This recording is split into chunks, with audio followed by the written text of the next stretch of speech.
Praise the Lord. Our daily bread. Romans chapter 16, verse 6. Greet Mary, who labored much for us. O Almighty God, thank you for giving this wonderful verse. May your presence showers on us. Each of us must realize that the reason many of our prayers are fulfilled is because of Mary's intercession. The separatist brothers and sisters left the mother and saying that Mary was not one.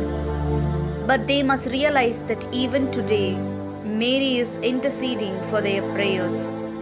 O Lord, you told your disciples that here is your mother, and she is the mother of us all.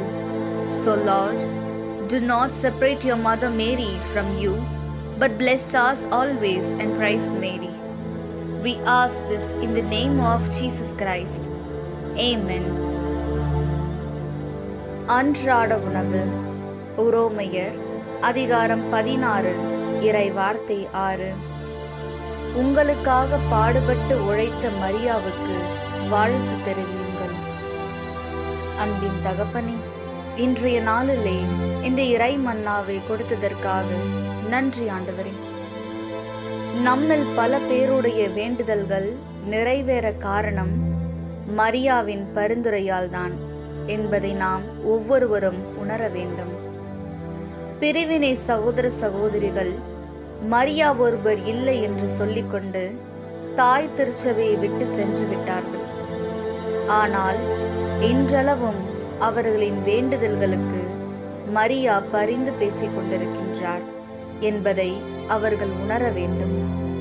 இறைவா, நீர் உமது சீடர்களிடம் இதோ உம் தாய் என்று சொன்னீரே, அவர் எங்கள் அனைவருக்கும் தாய்தான். எனவே இறைவா, உமது அன்னை மரியாவை உம்மிடமிருந்து பிரித்து பார்க்காமல் எப்போதும் மரியாவை போற்றி புகழ எங்களை ஆசிர்வதியும். ஆமென். അന്നുള്ള ഭോജനം. റോമ 16 അധ്യായം 6 വാക്യം. നിങ്ങളുടെ ഇടയിൽ കഠിനധ്വാനം ചെയ്ത് മറിയത്തിനും വന്ദനം പറയുവിൻ.